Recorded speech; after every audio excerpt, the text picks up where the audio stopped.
It's certainly within your right to choose your own body shop to repair your car following an accident. I would recommend that you don't.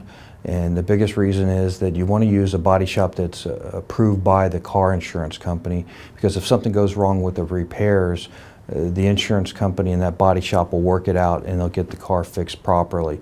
Using your own body shop, they may charge more than the insurance will reimburse, so it doesn't get paid completely. If there's a problem getting it fixed, the insurance company kind of washes their hands of it many times and says, well, that's between you and the body shop because you're the one that chose the body shop. So definitely you should use an approved body shop.